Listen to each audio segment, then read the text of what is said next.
Oi, pessoal, boa noite. É o primeiro Papos do Farol. O Rodolfo tá logando aí.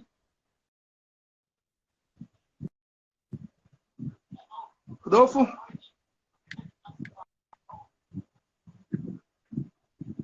tudo certinho aí, Rodolfo? No ponto, Me ouvindo bem? ouvindo bem. Fechou. Pessoal, é o seguinte, esse é o primeiro Papos do Farol, né? A gente vai conversar sobre empreender e cultura, desafios e oportunidades, né? Já agradecemos de antemão quem já entrou aí e a gente já está feliz que já chegou na oportunidade de poder conversar com vocês. Vim passar a bola para Rodolfo. Boa noite, pessoal. Boa noite, todo mundo. Não vamos demorar muito por causa que a gente quer poder aproveitar esse tempo ao máximo com vocês. Como o Jefferson falou, sou Rodolfo, sou um dos fundadores do Farol Cultural. Esse é o nosso primeiro Papos do Farol. Como o nome já diz, é um bate-papo, tá? É um bate-papo onde a gente vai falar de assuntos pertinentes à área da cultura, gastronomia, turismo, agricultura familiar, todo esse universo que é o universo que o Farol abrange, né? Muitas vezes não seremos só nós discutindo, nós teremos convidados, e nossa ideia é montar um ciclo mesmo de bate-papo, de conversas em torno dessas temáticas, né? Para quem não sabe ainda, para quem não conhece ainda, o Farol Cultural, ele é uma plataforma, tá? Uma plataforma, uma startup que atua nessas 4 áreas que eu falei: na cultura, no turismo, na gastronomia e da agricultura familiar, né? Muitos têm visto a gente aí nas redes, o pessoal acaba achando que nós somos divulgadores, somente divulgadores. Não, nós somos também divulgadores, né? Mas, além disso, nós temos como nosso principal propósito conectar pessoas. Conectar pessoas de todas estas áreas, entre si, entre quem produz e entre quem consome esse tipo de produto, né? Entre saberes, fazeres e produções que tenham a ver com todas essas áreas. Então, se eu estou em Montes Claros e vou organizar uma peça em Janaúba, em Januária, e eu preciso de um produtor local, eu vou, pelo Farol Cultural, conseguir fazer todo esse trâmite. Eu quero um artesanato típico de Montes Claros, de uma tecedeira, de uma bordadeira, eu vou conseguir esse tipo de trabalho. Não, eu quero um tambor de congado, eu quero um tambor feito pela Associação de Catopês, Marujos e Caboclinhos de Montes Claros. Entrando na plataforma do Farol Cultural, você vai conseguir adquirir também esses produtos e conversar com essas pessoas. Então, o bate-papo do Farol na verdade, trazer todo esse universo que é amplo, né? Entendendo aí que gastronomia é cultura, entendendo que turismo é cultura, a cultura que nos abrange e a cultura que nos move, né? Nas redes sociais tem tanto o meu currículo quanto o de Jefferson, nós não vamos delongar falando aqui, mas é importante saber que ambos somos da área da cultura, ambos nos formamos nesta área, né? Nós devemos muito a isso, sempre convivemos com isso e formamos nessa área, somos gratos por isso e quisemos ir além daquilo que a gente podia nesse âmbito da cultura, nesse âmbito que envolve tudo aquilo que relaciona o fazer cultural, o promover cultura, né? Entendendo que cultura é algo universal e inerente a todos nós. Então, esse bate-papo, a gente hoje, né, especificamente, traremos uma conversa em cima muito do que é empreender em cultura, quais são esses desafios, o que nós, enquanto empreendedores, uma vez que o Farol Cultural é uma startup, né, uma startup de cultura, né, quais as dificuldades que nós temos na hora de poder empreender nessa área, né? Às vezes nós nos deparamos nessas nossas andanças por aí com pequenos produtores, com artesãos, artesãs Ah, mas como é que eu vou conseguir dar vazão àquele meu bordado? Como é que eu vou conseguir dar vazão àquela minha toalha de mesa? Como é que eu vou conseguir dar vazão àquele pequeno artesanato que eu faço, né? Isso é empreender em cultura e como que a gente consegue isso? E o Farol vai vir justamente trabalhar com isso também. Ele vai desatar esses nós. O Jefferson gosta muito de usar esse termo, os nós que nós encontramos na cultura. E o Farol vai buscar desatar esses nós justamente para poder conectar quem quer consumir com quem produz com quem produz, quem consome com quem consome. Ou seja, o Farol Cultural, ao final de tudo, é um grande repositório, um grande guardador de cultura que vai ser essa plataforma. Entrando lá, você vai conseguir ter informações sobre culturas diversas, você vai ter informações, roteiros turísticos, culturais e gastronômicos, você vai fazer uma viagem para Serranópolis, você vai fazer uma viagem para Bocaiúva, lá você vai saber quais as rotas turísticas que eu tenho ali, onde que eu posso comer uma comida que não é uma comida plastificada, uma comida tradicional, uma comida natural, além de poder assistir eventos culturais daquela região. Ou seja, inicialmente, nós do Farol Cultural escolhemos 3 áreas de abordagem. Eu não vou falar muito sobre o Farol Cultural para não delongar, e por quê? Nos próximos bate-papos do Farol, nós vamos falar mais especificamente do Farol Cultural, né? Porque a plataforma já está para sair, tá? E aí o Jefferson vai falar um pouquinho mais dessas questões. Nossa plataforma já está um pouco mais já está perto de sair, e quem nos acompanha, já nos acompanha, vai poder entender mais de perto um pouquinho o que é o Farol. Mas só para deixar bem claro aqui, nós escolhemos 3 áreas de abordagem inicialmente. Norte de Minas, por sermos norte-mineiros, por estarmos inseridos em Montes Claros, né? Vale do Jequitinhonha, por ser uma região irmã, né? Nós falamos que é uma região irmã do norte de Minas, porque apesar de suas especificidades, comunga daquelas mesmas necessidades, daquela mesma riqueza que o norte de Minas carrega, né?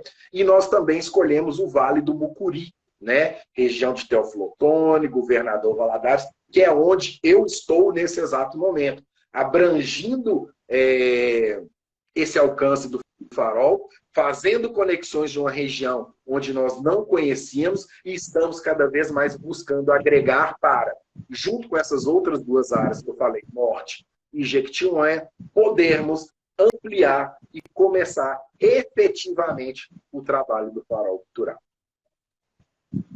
Beleza? É só agradecer algumas pessoas que já entraram aí. Gente, teve alguém que chamou a gente ao vivo aí, a gente não atendeu justamente porque o Instagram 2 por vez e a gente tá conversando aqui, viu? Mas aí é o seguinte, agradecer, né? Zanta já entrou já, Associação, Márcia Prates, Solange, tem o brother Alex aí que já entrou, César, tem uma galera grande aí. Eu vou olhando aqui, vai passando bem rápido na tela, a gente vai olhando ao longo do percurso aí, vai agradecendo. E outra coisa, talvez você possa ouvir uma instrução ou outra, que o Franco está aqui também acompanhando, vai interagindo com vocês, o Franco vai respondendo aí. Podem deixar perguntas que daqui a pouquinho a gente vai abrir para as perguntas. Alguns parceiros já enviaram algumas já, né, que a gente já está com elas separadas aqui, a gente vai responder também. E vocês que estão participando aí também, a partir do momento que a gente começar a conversar, pode ir jogando as perguntas aí, que aí ao tempo certo a gente vai respondendo. Beleza? Rodolfo, quer complementar alguma questão que você estava falando aí? Não.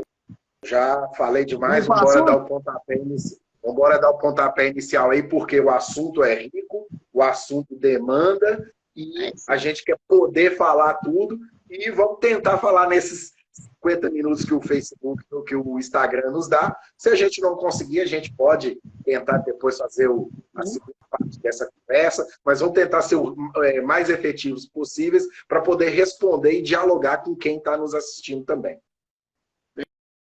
Beleza, pessoal? Então, vocês verem lá que o Frank está respondendo, é porque está respondendo e acompanhando, seja o perfil do Farol, seja o dele. Então, sintam-se acolhidos, viu? Vamos para o assunto aí, é o seguinte. Primeira questão, né? Quais que são os principais desafios e por que empreender nessa área tão diversa? já começar logo por essa questão, né, para a gente já ter um ponto de partida aí. Tem uns 5 fatores, na minha opinião, né? Talvez eu possa ter outras também. O primeiro fator é o descompasso, porque a lógica de mercado toda é em cima da utilidade. Então, por exemplo, o mercado pensa assim, eu tenho uma empresa, como que eu ganho dinheiro? Solucionando o problema de alguém. Né? Basicamente isso. Toda a estrutura de lógica de mercado é essa. Mas na cultura não funciona assim, porque o artista tem a necessidade de criar. Às vezes ele cria sem pensar na questão do público, e depois que o público tem contato com a obra já pronta. Então, as pessoas vão assistir espetáculos teatrais, não necessariamente ela tem uma necessidade específica, ou às vezes, como o Rodolfo já apontou em outras conversas da gente, que nem percebe essa necessidade. Então é subjetiva a área. Então, as lógicas de mercado dentro da cultura é complicado, porque a cultura é subjetiva. E o mercado tende a puxar para uma questão mais exata para poder controlar os processos. Segundo ponto, já é o inverso. Durante muito tempo no Brasil, seja por causa de políticas públicas equivocadas, ou seja por causa de políticas de governo e não políticas de Estado, o artista ele não se habituou a gerir os processos administrativos, financeiros, a ser mais profissional e empresarial. Então, tem ferramentas empresariais que funcionam, ferramentas de gestão, mas o artista ele demorou muito para entrar nessa. Né? Um terceiro ponto, posso dizer que aí é a questão mais pública, de incentivo, de formação de público, difusão, né? Porque no Brasil, a cada governo tem, né? A gente saiu de uma conjuntura política que tinha um pensamento de cultura muito diferente dessa que entrou, que era diferente da anterior. Então, como não tem uma política de Estado, a cada governo fica refém dessas mudanças aí, e a gente teve um problema aí, questão de pandemia também, que afetou bastante recentemente, que mexeu com a lógica das coisas culturais, porque eminentemente essa troca com o público, e aí a pandemia tirou isso, então teve que acontecer uma revolução, né, dos meios aí, principalmente esses, né, coisas artes cênicas, que sofreu bastante com isso.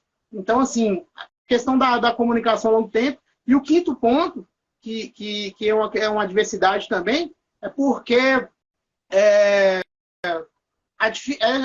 uma dificuldade de escalar um negócio. Né? Então, normalmente se escala o negócio pela quantidade ou, por exemplo, pelo valor dos serviços. Só que aí, por exemplo, uma peça teatral, você tem um espaço definido, você tem um público definido, você tem uma margem. Então, você vai ter que escalar pelo valor. Só que aí o valor percebido, o valor de mercado, nem sempre é perceptível para a população. Então, é muito mais fácil, infelizmente, na nossa região, é muito mais fácil vender um abadá de R$1.000 do que uma peça de 200, né? Uma peça teatral. Então, você vê, na região aqui mesmo, você encontra peças teatrais aí cobrando R$10, R$15, e aí ainda tem aquele falta de valor percebido que as pessoas acham caro, né? Porque não tem esse valor percebido trabalhado. E aí, né, um ponto extra aí, para agregar, é a questão da gestão dos processos. Quando o artista está criando, ele é um artista, ele está criando. Terminou a criação, o restante é a gestão de processos, de procedimentos, que aí puxa para esse lado do mercado. E aí nem todo artista tem essa predileção ou tem condições de investir em alguém para fazer isso, para fazer essa gestão. Então sofre um pouco com isso, com esses processos, né? E aí, durante muito tempo, aqui no Brasil, essas questões de lei de incentivo, de renúncia fiscal, essas coisas, habituou também o pessoal sempre a buscar no mesmo lugar. E quando tem subsídio, a coisa anda, quando não tem, defia um pouco. Então, essas questões são as principais adversidades, minha opinião. Assim, de começo de conversa, né? Outras eu vou colocando aí ao longo do papo. Quando o Jefferson ele traz para a gente esses 5 pontos, que quando a gente... aí eu vou sempre, pessoal, mesclar um pouquinho nossos papos no Farol entre nós e com vocês, público, porque a gente vem discutindo isso há muito tempo. E a gente vem entendendo essas dores, né? Porque nós já participamos de grupo de teatro, já recebemos incentivo, participamos de grupo que recebeu incentivo, Nós já vimos a prática de executar um projeto, nós já vivenciamos tudo isso, já vivenciamos também de nós gerirmos esse próprio processo. E o que Jefferson traz para a gente é muito importante, quando ele fala como que eu vou agregar valor ao meu produto, porque vamos pensar, a gente está usando uma lógica de mercado, né? A maioria das pessoas usam uma lógica de mercado que é atribuir determinado valor a por que um abadá é mais... eu valorizo muito mais um axé que um abadá, não estou fazendo mérito aqui, questão de valor nenhum, tá? Em valor perceptível, tá?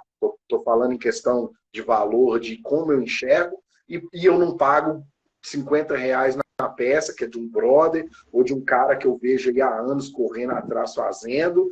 Por que eu não trago isso? Existem algumas questões, se a gente for enveredar, a gente pode cair até num campo acadêmico e delongar demais. Mas eu vou tentar ser um pouco, não que eu seja raso, mas eu vou tentar ser um pouco mais claro. Tem o valor que a gente agrega, o que eu agrego, o que eu, artista, agrego a ele. Tem aquela coisa de, eu sou fluido, eu sei fazer minha arte fluir. Eu vou ali, faço uma escultura, mas eu não sei colocar um preço nela. Ou alguém vem para vender e fala assim, eu vou pagar X valor nela. Então, assim, eu preciso trabalhar isso. Eu estou usando uma lógica de mercado em algo que é subjetivo, como diz o Jefferson, né? Como é que eu trabalho, como é que eu desenvolvo isso? Existem percepções que nos permitem conseguir precificar determinadas coisas. Só que aliado a isso, o terceiro tópico que o Jefferson traz, eu considero um dos mais importantes naquilo que eu digo enquanto formação de pessoas para adquirir aqueles produtos. Eu, enquanto CEO de uma startup, como que eu agrego, como que eu trabalho com o meu público, para que meu público enxergue valor naquilo que eu fiz. Muitas vezes a gente andando por aí pelo Brasil afora, Minas principalmente, você vai em espetáculos com 2, 3 pessoas, ou você vai em espetáculos lotados, em que as pessoas, a última coisa que eles querem é prestar atenção na mensagem que aquela peça está falando. Eu preciso entender, eu preciso trabalhar 5 tópicos, como diz o Jefferson. Como é que eu trabalho meu público? Qual que é a formação de público que eu tenho? De quem que é a responsabilidade de formar esse público? São dos fazedores de cultura? É uma política pública de interesse público? Quem forma, quem nos assiste? Quem forma esses formadores? Quem são as pessoas que fazem com que esses artistas, com que essas pessoas que trabalham com esse tipo de arte possa conseguir ter condições de oferecer a arte dele. É uma lógica mercadológica, olha o que eu estou trazendo, é uma lógica de mercado associada a algo que é subjetivo. Tudo aquilo que é subjetivo depende da minha percepção, depende de como eu enxergo aquela coisa. Todo mundo é visto a partir de uma visão, de um ponto que é própria. Eu preciso agregar esse valor, eu não posso deixar com que isso pode aquilo que é meu natural, que é a minha prática enquanto artista, enquanto arte educador, enquanto fazedor de cultura, enquanto artesão e por aí vai. Fazer um parêntese aí, você trouxe uma questão que, na verdade, é um ponto que deveria ser colocado já no início, a dificuldade de precificação. Isso é muito, na nossa região aqui, é muito difícil. Por quê? Porque, na verdade, a cultura ela não tem preço, ela tem valor. Então, como você coloca preço em algo que tem valor? Algo que é, assim, valor realmente tem. Agora, tem experiência que não tem preço. Tem pessoas que têm contato com obra de arte e têm uma epifania, lá acessam sublime. Como que precifica isso? Então, assim, por isso que é importante, hoje em dia, o pessoal do turismo percebeu que o turismo base comunitária, que principalmente depois da pandemia, essas coisas, as pessoas estão tentando dar junto, funciona muito bem. E o turismo de base comunitária, a base dele é a experiência com algo cultural.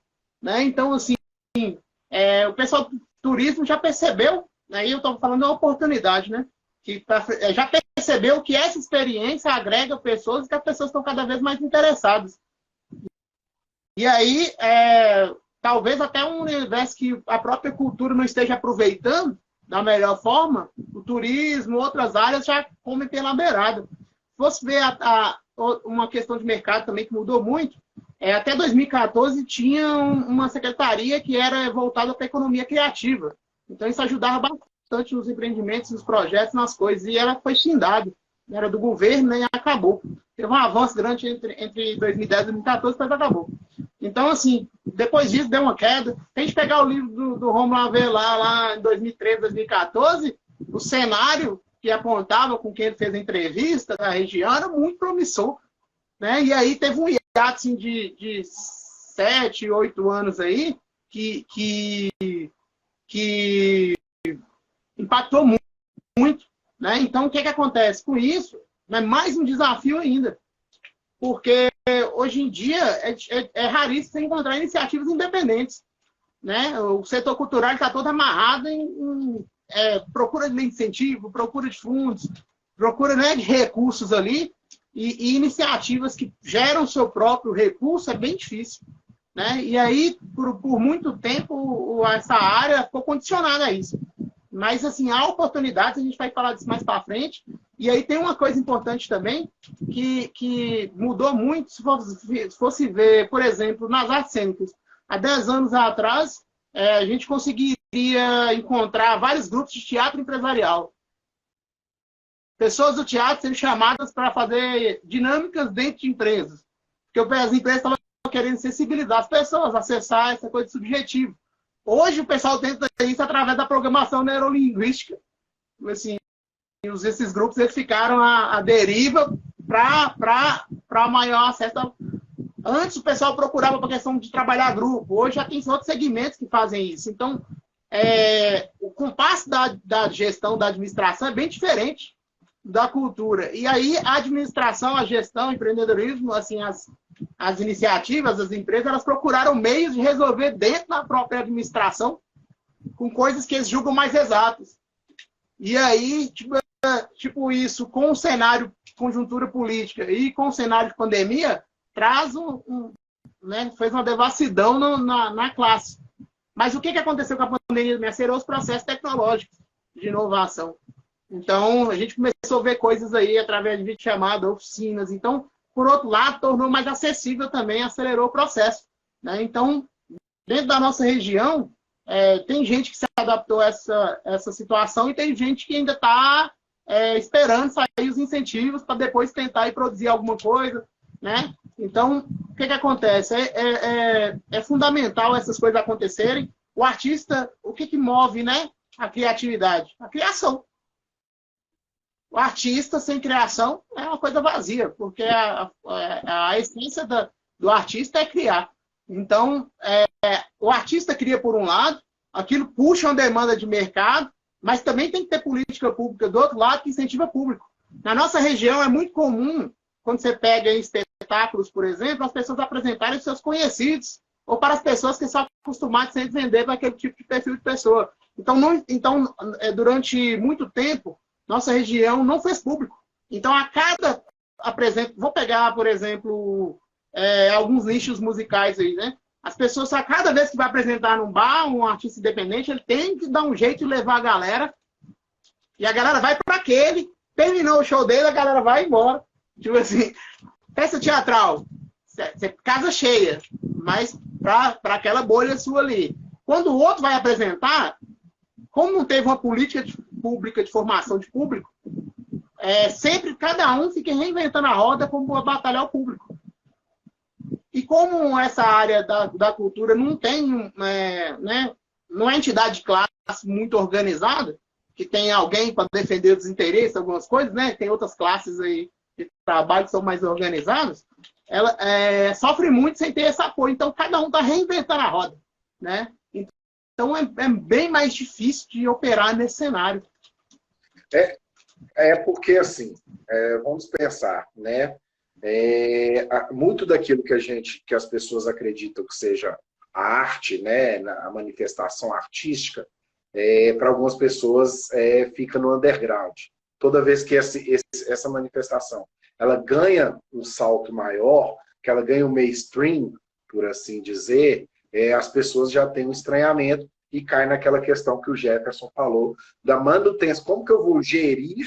E eu sou um artista, eu não sei gerir, né? Eu não sei precificar, eu não sei fazer esse orçamento. Eu entendo o valor da minha arte, né? Mas eu não sei o preço da minha arte, né? Minha arte tem valor, ela não tem preço, como dito para o Jefferson. Eu vou emendar aqui, porque eu li um comentário da Solange aqui, a respeito da capacitação dos agentes de formação de plateia. Exatamente.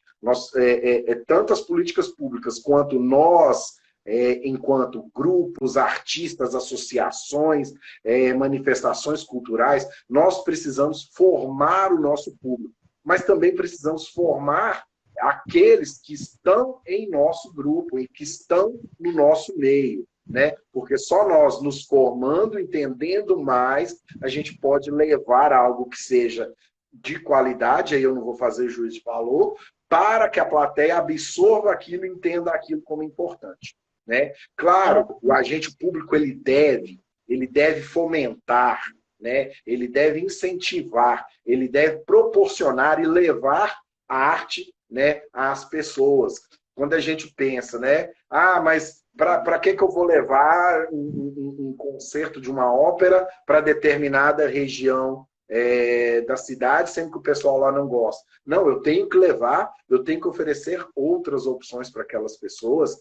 Eu e Jefferson, a gente conversa muito sobre um festival de jazz em uma cidade pequena, aqui do Brasil, onde começou com uma cidade muito pequena, muito menor que Montes Claros. Hoje ela é referenciada como uma das capitais do jazz, porque vem gente de tocador de jazz do Brasil, do mundo inteiro, porque lá criou um festival de jazz tão gigantesco, né, que acabou por agregar valor àquele tipo de arte. Vamos entrar aí. Olha o tanto de manifestação que nós temos na nossa própria... Eu vou usar Montes Claros como exemplo.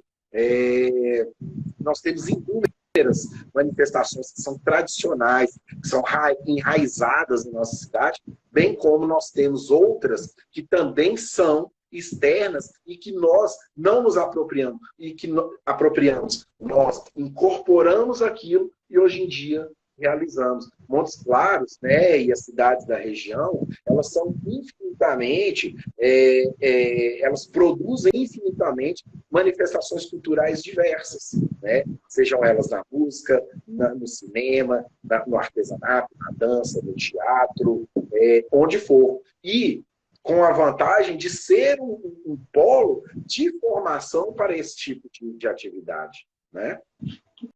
Então, isso que você trouxe é muito importante, cara, porque durante muito tempo, eu acho que tem uma questão complexa aí com as leis de incentivo, porque, por um lado, elas fomentam, mas como aqui no Brasil, na verdade, a gente no Farol, viu, gente? Outro dia, em outro Papo Farol, a gente provavelmente comenta sobre isso. Tem uma coisa que a gente chama de nós da cultura, aqui no Farol, são algumas coisas que entravam a cultura.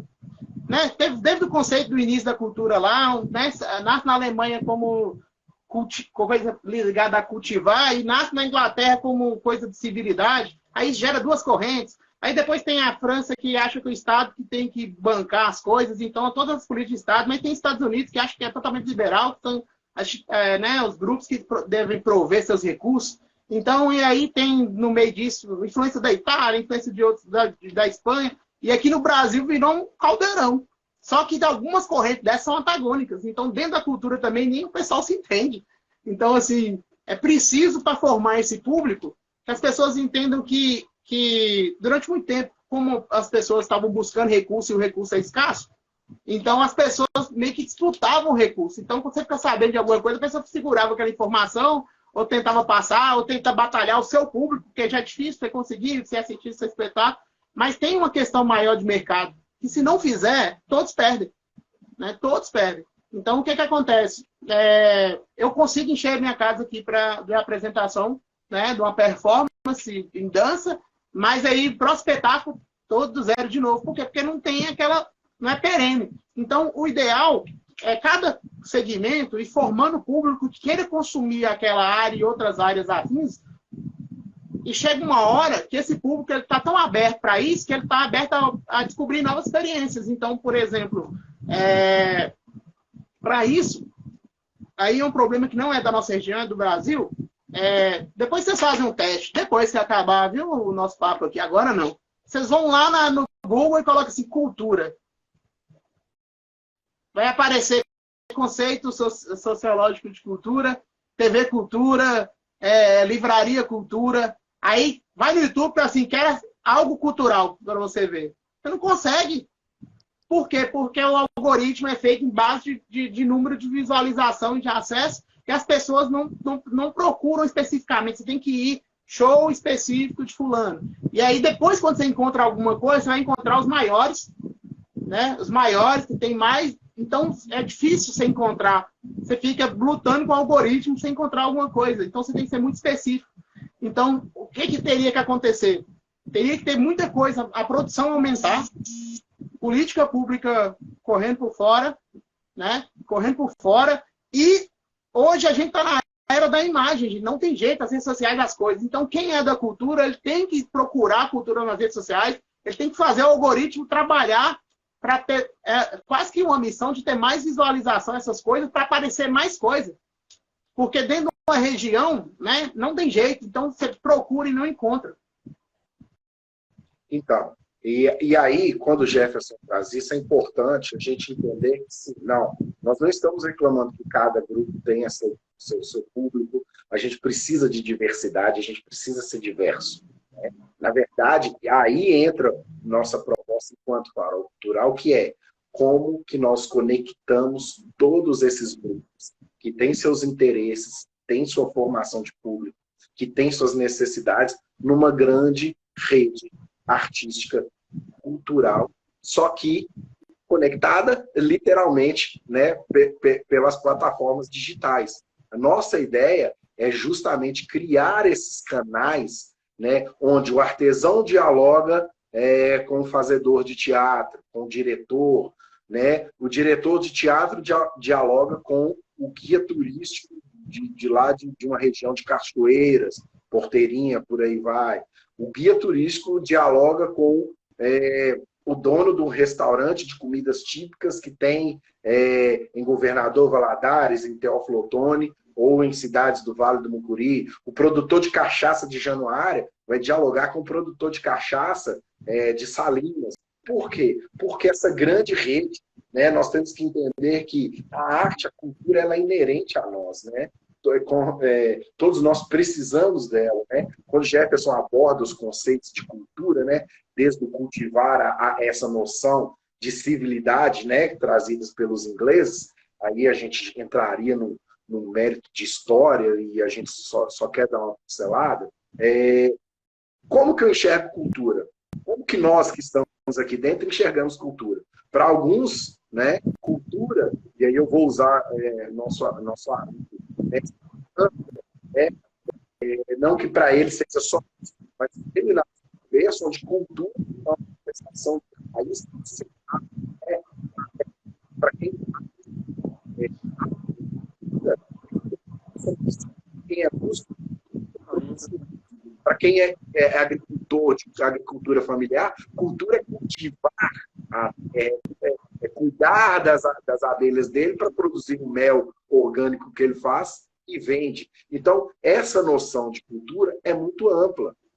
E se a gente tentar abarcar tudo, óbvio que nós não vamos dar conta, mas nós conseguimos entender e colocar cada nicho para dialogar com cada nicho, para eu entender que eu preciso de política pública, né, para fomentar nos espetáculos, eu também preciso de gerir meus próprios, minha própria arte por conta própria, eu também preciso utilizar de algo que se tornou, parece que é clichê, mas não é nos últimos tempos, que é a economia criativa. Né? Como que eu faço, como que eu crio essa rede toda de economia que eu faço girar dentro de determinados locais aquela produção que eu tenho? Então, essa questão é muito importante, porque a gente tem que pensar os processos culturais como cadeia. Então, o que acontece? Vamos pegar um carnaval de bloco, por exemplo. Né? Estou falando de bloco fantasia. Tem a produção, de quem faz as alegorias. Aí tem setor hoteleiro, que durante as festividades recebe as pessoas. Se tiver atrativos naturais do turismo ali, a coisa gira dentro da cidade. Né? A gente tem exemplos de cidades aqui do norte de Minas que né, fizeram carnaval, essas coisas, tiveram desempenho aí excelente, outras iniciativas que começaram ali, às vezes, pelo turismo, mas mexe com a cadeia. Então, sempre mexe com a cadeia. Né? Então, assim, é preciso entender que a gente tem os desafios internos, que é fazer seu empreendimento girar, né? Mas tem essa questão macro também que influencia. E o que acontece? Eu acredito muito na questão do espaço. O espaço que não é ocupado, outra coisa ocupa. Então, assim, a produção cultural, no geral, no Brasil, não falando só do Norte de Minas aqui, não, teve uma mudança em algumas coisas. Isso é o tempo que a gente vive, reflete isso. Então, o que acontece? O artista, ele tem que manter a chama criativa rodando. Criativamente, gente, todo negócio tem desafio. Então, o que acontece? Desafio de gerir, todo negócio tem. Então é necessário entender que quando você forma mercado, você facilita seu próximo projeto, você facilita o do vizinho, e quando o vizinho faz, facilita o seu, ou seja, ninguém sai perdendo. A lógica da cultura é lógica do e não lógica do ou. A lógica de mercado, durante muito tempo, é a lógica de competição. Hoje já está muito evidente, principalmente depois de pandemia, que a lógica hoje é de cooperação. Vocês vão ver daqui a um ano, todas as empresas vão estar falando de cooperação. Há um ano atrás, eu lembro que a gente discutindo sobre as coisas do Farol, a gente vamos nessa de conectar pessoas. Hoje está todo mundo já nessa ideia de conectar pessoas. Um ano atrás, era bem menor essa discussão. Então, o que acontece? O mundo está mudando numa esfera de necessidade de afetividade que favorece o cenário cultural. Né? E isso é uma oportunidade. Quais são as experiências que a gente pode proporcionar? Por que eu vou deixar de fazer o que eu sempre faço para me sair numa quinta-feira à noite e ir assistir uma live sobre cultura? O que eu vou fazer para me assistir um espetáculo? O que vai me fazer sair da frente da televisão e ir lá assistir um show musical? Né? Qual é a experiência que isso proporciona? Né? E aí, nesse sentido, eu já queria puxar algumas perguntas aí, né? Puxar algumas perguntas, porque tem bastante colaboração bacana aqui. Então, eu vou aproveitar que eu estou olhando aqui maior aqui, vou ler algumas por bloco, a gente responde algumas, passa outras ali, ok? Tem as que vocês mandaram hoje também, alguns comentários aí, a gente vai passar nisso, né? Primeiro foi perfil Labelle Janu, da Isa Coutrin. Muito obrigado, Isa. Penso que um grande desafio que temos aqui é transformar, sensibilizar a população sobre as possibilidades e oportunidades que o turismo sustentável pode nos oferecer. E somos todos parte disso. Contribuir para uma cidade limpa e organizada, para uma boa recepção dos visitantes, para a divulgação das nossas belezas e eventos, cobrar dos nossos dirigentes um olhar mais atento ao turismo e à cultura. Como levar essa mensagem para a população? Né? E aí ela conclui a participação dela falando assim, mudar o nosso olhar sobre a cidade de riqueza, perceber nossas riquezas e possibilidades. Muitas pessoas comentam com ela que depois de ver as fotos do perfil Labelle Janu, passa a observar mais os casarios da cidade de Januária, mas ela faz algumas aqui em Montes Claros também, na região lá, e aí ela fica muito feliz e queria que essa percepção fosse de todo mundo, mas é um desafio. Né? Essa é a colocação dela, e aí eu vou puxar uma participação aqui também que tem um pouco de a ver com isso, que a gente já responde no bloco, que são duas questões trazidas por Felicidade, um abração, Felicidade Patrocínio. Né? Algumas questões sobre cultura que pedem respostas. Somos todos humanos porque fazemos cultura e arte, que é o elemento fundamental da cultura. Por que então a cidade cognominada, né, denominada como a da arte e da cultura, no caso é Montes Claros, que ela está falando, investe tão pouco nos artistas da cidade? Né? Segunda pergunta. No mundo contemporâneo, o fluxo palpitante da nossa movimentação nos leva a distâncias desconhecidas.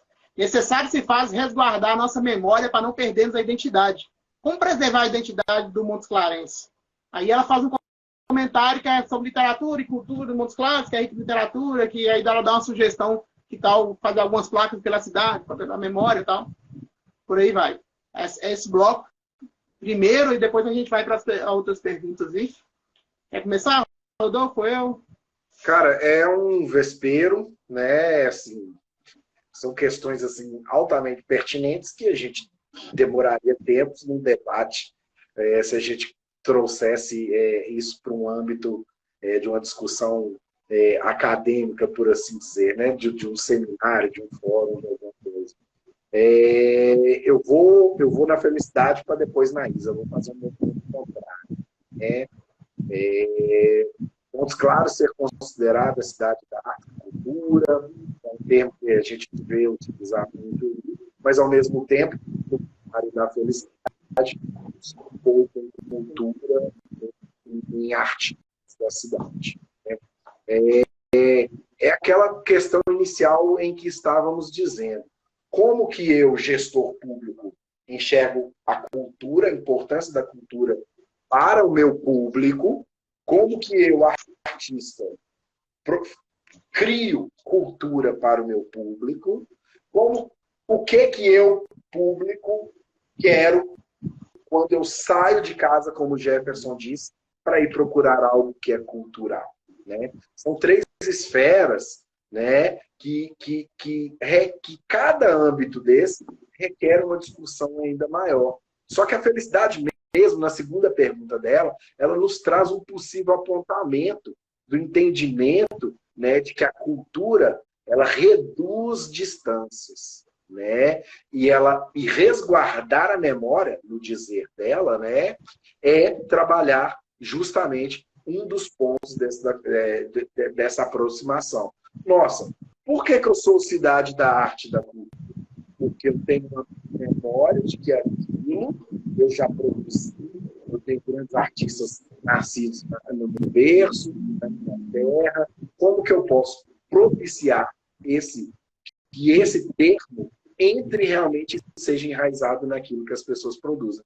Não tem outra forma, e aí não sei no entendimento de Jefferson, senão o diálogo entre as 3 partes. Eu, fazedor de cultura, gestor público, eu, artista, eu, público. Se a gente não trouxer e aproximar, reduzir as distâncias entre esses 3 agentes, a gente não vai conseguir realmente se efetivar dentro dessa cognominada, como diz ela, esse nome que a gente recebe. Pois é, isso aí é muito pertinente o que você vem falando, porque é o seguinte, eu percebo ao longo da história, né, já faz décadas que eu tenho essa percepção, que esses três pilares, eles discutem sobre cultura, mas sempre em espaços diferentes. É difícil estar todo mundo no mesmo espaço. Né? É difícil você ter lá, dialogando no mesmo espaço, quem faz a política pública com quem assiste e com quem faz a roda girar, né? Com a criação. Então, às vezes, tem algum tipo de seminário que é numa linha mais acadêmica, e os acadêmicos estão lá. Aí tem alguma coisa que é mais de iniciativa de algum grupo específico, a bolha está lá. Então, são bolhas diferentes. Então, quando não tem esse giro, é mais difícil. Outra coisa que eu acrescentaria também, na nossa região aqui, eu acho que dificilmente vai andar se não usar a transversalidade da cultura. Então, isso tem que ser trabalhado nas escolas já, questão da memória, para a criança já crescer, já carregando isso. Né?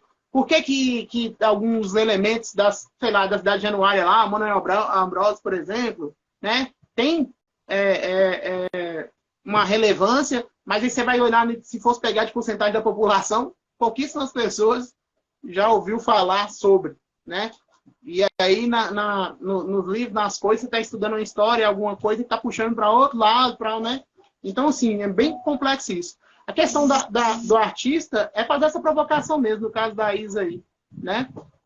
Trazer, porque o artista faz isso. Ele desvia o olhar do público para algo que ele quer mostrar. E essa provocação que é interessante, que dá um colorido no fazer artístico. Começa com a sensibilidade dela de registrar, de mostrar aquilo pelo ângulo que ela, né, quer mostrar, e aí aquilo contamina quem está olhando, e aí a pessoa passa a reparar, porque, ou seja, o que está acontecendo? Está acontecendo uma educação do olhar para o... Né? Então, o que acontece? Se acontecer uma educação do olhar, pode acontecer uma educação do olhar, pode acontecer uma educação em termos de estudo também, de conhecimento, pode acontecer uma educação em termos de financiamento, de iniciativas. Por quê? Porque tem uma questão que eu falei lá atrás. Vamos pegar a Lei Rouanet, por exemplo. Você recebe uma autorização para você captar. Mas quando você vai captar, a empresa, como está na mão da empresa, a empresa prefere entregar para você que é desconhecido, ou para artista X, que é um sertanejo universitário, que tem circulação em boa parte do Brasil, que a marca dele vai ser o marketing. Né? Tem uma distorção com a Lei Rouanet, com essa questão da renúncia fiscal, que as empresas usam como extensão do marketing. É por isso que deu aquela vez, aquela buchiche lá, por causa do Bradesco estar, né, jogando horrores de dinheiro aí pro Cirque du Soleil, dentro da Lei Rouanet. Ah, isso porque tem a discussão, igual o governo anterior mesmo teve muito disso, não sei o que, aquela coisa da mamata. Por quê? Porque os artistas mais paramentados financeiramente, eles têm escritórios que cuidam disso. Então, eles têm uma condição melhor de ser enquadrado dentro de uma lei. Né? Ao passo que alguns incentivos municipais, algumas coisas assim, estão mais próximos. Né? E a gente né, tem visto uma movimentação para ter algumas correções de rumo aí, né? Tem algumas coisas. E nessa semana saiu uma carta que foi feita lá no Itaú Cultural, que foi muito interessante, porque o pessoal falou o seguinte: parece que a cultura representa 3,1% do PIB de arrecadação. Então, se representa 3% do PIB num cenário que teve pandemia, que tinha um governo que estava criminalizando o setor, que não tem, né, que a maioria das secretarias municipais não tem incentivo, alguns têm nem secretaria de cultura, às vezes é departamento dentro da educação, e às vezes a pessoa que está lidando com a cultura, ela está lá por um arranjo político. Então, o que acontece? Se mesmo esse cenário que deveria estar devastado, a arrecadação é de 3,1% do PIB, qual seria a arrecadação se a coisa fosse favorável? Né? Essa é a pergunta. Assim, e quais são as experiências que a gente pode gerar de forma autônoma? Né? É preciso que o artista vire a chave seguinte: os fundos, a política pública, ela é muito importante, mas infelizmente a gente não tem tempo mais para esperar. Não tem tempo mais para esperar, porque o ritmo da política pública ela é um, e a necessidade da gente é outra. Né? Então, o que acontece? É muito comum os artistas eles fazerem sua arte, sua cultura, né? Mas ter que caçar uma segunda ocupação, transformar ela em principal, e aí quando dá tempo fazer. Né? Então, basicamente por aí.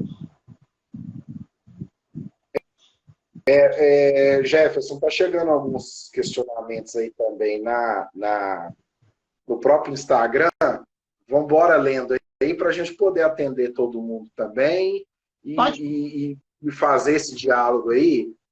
Anteriormente aqui o Shalom, ele colocou assim: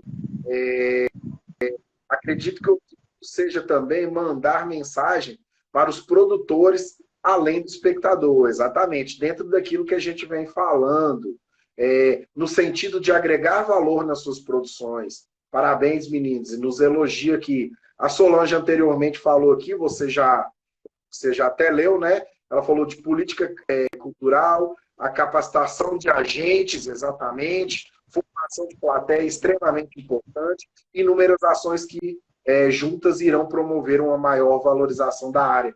Exatamente, Solange, as áreas têm que comungar e o pessoal tem que entender que precisa delas juntas.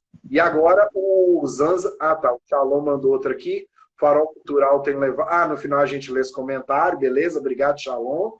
E o Zanza mandou para a gente também como a arte influencia a cultura e nossa sociedade. E de que forma a tecnologia está mudando como a arte é produzida e consumida atualmente em nossa cidade. No caso, ele refere-se a Montes Claros, né? Excelente pergunta. Excelente pergunta. Zanza, eu acho que depois da pandemia, algumas áreas são inevitáveis com que esse diálogo que já vinha acontecendo e que se intensificou ainda mais com o tecnológico aconteça. A educação é uma área, a cultura não deixou de escapar disso também, né? Por mais questionamentos que a gente tenha, que algumas áreas, por exemplo, teatro. Como é que se faz teatro na tela? Teatro é vivido, é sentido ali no palco, ali na interação entre ator e personagem, né? Entre personagem e público. Mas o cinema também tem uma tela e nos causa sensações, sabe? Eu acho que a arte e a tecnologia, na verdade, a tecnologia, assim como na educação, ela não pode ser enxergada em nenhum momento como rival da arte. Ela tem que ser utilizada em favor da arte. A tecnologia é uma ferramenta, né? A arte é maior. Já dizia Ferreira Goulart, né? A arte existe porque a vida por si só não basta, né? A gente precisa buscar. A arte é aquela busca incessante, né? E a tecnologia é uma ferramenta que auxilia, né, com que essa arte possa acontecer, seja ela qual for, seja desde o músico que coloca ali o celularzinho dele com as cifras, ele tocando no barzinho, seja o teatro que utiliza de elementos midiáticos como data show, elementos de videogame e outras apropriações em favor da fruição artística. Só complementando aí, né? O que é inovar? Na verdade, as pessoas sempre atribuem inovação à tecnologia, mas inovar é fazer um pouco melhor ou muito melhor algo que é feito de alguma forma, de uma outra forma mais eficiente. Então, o que acontece? É o que nós estamos fazendo aqui. Nós estamos batendo papo sobre cultura, e tem a galera acompanhando, ser um meio tecnológico, a gente teria que juntar todo mundo no lugar, tem gente de várias cidades aí. Então, o que acontece? Comunicação, principal, né? Outra coisa, recursos tecnológicos que podem, né, acesso a estudos, a profissionalização. Antigamente, você conseguia um conteúdo de cultura, alguma coisa, você pegar um livro. Hoje tem até na internet aí, você pode dividir entre livro, internet e garimpar. Há meios de vender seu espetáculo, marketing digital, né? Assim, na nossa região, visualmente mesmo, as coisas de marketing, a gente percebe que tem, assim, tem segmentos que adaptou bem a questão da tecnologia e tem segmentos que ainda não tem esse cuidado ainda. Né? Nós estamos na era da imagem. Tudo é imagem, gente. Tipo, você está no Instagram, você está caçando, está olhando imagem. Então, o que acontece? Seu espetáculo, sua criação, seu empreendimento, ele tem que ter uma boa imagem também. Né? Porque tem gente que vai julgar se vai no seu espetáculo ou não, às vezes por uma imagem que vai ver. Né? Então, o que acontece? Seu cuidado tem que ir desde o negócio até lá na ponta quando você está divulgando. Assim como no comércio você tem que cuidar da cadeia toda, você tem que pensar nisso. Você tem que pensar como você usa ferramentas de modos variados. Precisa produzir um texto? Ferramenta tecnológica, né? A tecnologia, como o Rodolfo falou muito bem, é ferramenta. Ela é um meio de você potencializar. Você pode conseguir algum tipo de iluminação diferente com a mesa digital? Você pode conseguir algum tipo de coisa numa mesa de som que favorece, porque ela tem um recurso tecnológico. Né? Antigamente, DJ tinha aquela mesa grandona, tem gente que pega uma tela aqui de tablet e tem lá instalado os programas e o cara sampleia e faz uma festa. Então, assim, quanto mais a gente apropriar, mas para isso a gente tem que saber direcionar o negócio da gente. Né? Então, por exemplo, primeiro você tem o que você vai fazer em cultura, você tem lá planejado. Inclusive, uma das coisas que falta nos negócios é planejamento estratégico, gente. Tipo assim, esse espetáculo, ele é do conjunto de coletivo de artistas que estão fazendo, mas se você está falando de empreendimento, você tem que pensar um processo que vem seguinte, como esse espetáculo ele encaixa para te levar o grupo, o cenário e tal patamar. Então, como é que eu vou sair do ponto A para o ponto B? Aí eu vou fazer tal espetáculo, aí depois disso eu vou continuar trazendo na internet com essa estratégia, e aí, por aí vai. Exatamente. Vamos, já que foi o Zanza que fez a pergunta, Jefferson, a gente usa o próprio Zanzando. Zanzando teve uma grande exposição midiática, né, por meio de mídias, onde levou, né, o público para o espetáculo, ou seja, estendendo a abrangência que os próprios ternos têm, né, os ternos de Catopês daí de Montes Claros. a força da mídia, a força da tecnologia, né? O grande Zanza, seu pai, há 10 anos atrás, não pensaria, talvez, no impacto de usar a internet para divulgar um festival, né? Hoje a gente já não desassocia mais uma coisa da outra. Inclusive fazer os Zanzando, viu, gente? De 8 a 14 de maio. Ainda bem que você entendeu minha deixa, meu gancho. Então é isso, ó. Vou voltar lá na questão da memória, né? Que a Feli falou. Essa rede social, a inserção na internet, esses meios, serve também para preservar a memória. É um meio digital de preservar a memória. Hoje em dia, as pessoas estão lá no tempo real, tiram uma foto ali, eu tô saindo espedateado, gostei demais. Ele vai na frente do banner e tira a foto e coloca a rede dele. Aqui, né, outra pessoa vê, aquele não assistiu aquele espetáculo, mas aquele grupo lá ficou evidência, bicho, aquele grupo está apresentando outra coisa de novo, vou lá ver. Ou seja, as pessoas vão buscando isso no interesse. Essa ferramenta tecnológica hoje, né, você fica invisível se você não usar. E a gente está na era da visibilidade, que não tem visibilidade, né? A gente, falando de como falou que pena que o tempo é curto, realmente o tempo é curto, mas se vocês curtirem aí, a gente pode ir fazendo outros papos do Farol aí, porque esse assunto é quase inesgotável. A gente vai aproveitar. Nós temos o FLAM agora, tá? Aí o Festival do Autor Montes Clarence, seguido do Zanzando por aí, tá? Fiquem de olhos nos editais, gente. Olha, tá saindo editais nas cidades. A própria cidade de Montes Claros tem um edital de Procultura, de fomento à cultura, que vale a pena. Lei Paulo Gustavo, a Aldir Blanc. Fiquem de olhos nessas leis. Nós já temos ideia de trazer a discussão desses editais e dessas leis para o bate-papo do Farol, justamente para que a gente possa trazer uma abrangência e um entendimento dessas leis para o pessoal. O nosso tempo está encerrando. Eu vou deixar Jefferson finalizar. Vou despedir de vocês. Brigadão por nos acompanharem. Continue acompanhando as redes do Farol. A gente está para lançar nossa plataforma. A gente esse papo vai estar no YouTube. A gente vai começar a fomentar mais e mais as nossas redes, tá? Nós agradecemos. E como o Rafa bem nos parafraseou, eu vou usar a nossa frase que Rafael usou: todo dia é dia de Farol, gente. Resumindo aí. Pessoal, agradecer, né? O tempo realmente é curto, mas o que acontece? Depois a gente vai passar aqui de novo, esse vídeo vai ficar disponível. A gente vai deixar lá no nosso feed. Depois a gente vai passar lendo comentário por comentário. A gente, se precisar, a gente vai lá nos stories lá, responde em alguma sessão, viu? Não vamos deixar ninguém sem resposta, um comentário, viu? Se vocês estiverem curtindo, depois vocês vão lá e colocam o comentário para a gente ver que funcionou o papo, ver onde a gente pode ajustar, sugestões de próximas discussões, viu? Estamos abertos aí. E aí, o que acontece? Quando a plataforma do Farol surgir, vai ficar muito evidente essas coisas que a gente está falando, né? Aí, só para arrematar, quais são as possibilidades? Todos esses editais aí são possibilidades, e a possibilidade independente também. Então, o que acontece? Tem muito também de financiamento coletivo, né? O crowdfunding aí. Então, assim, tem também muitas fontes, porque realmente é desafiador. E quais são as perspectivas? As perspectivas são de melhoras, por quê? Porque teve uma conjuntura política agora diferente, que está apontando para outra direção. Então, a tendência agora é surgir, aumentar a produção de novo. Então, quem se preparar dentro dos processos vai pegar assim, o trem na melhor velocidade. Quem esperar muito para gerir as coisas tal, para acontecer, vai pegar o vagão um pouco mais atrás. Mas sempre é o processo. Continue criando, continue produzindo, gerindo os processos.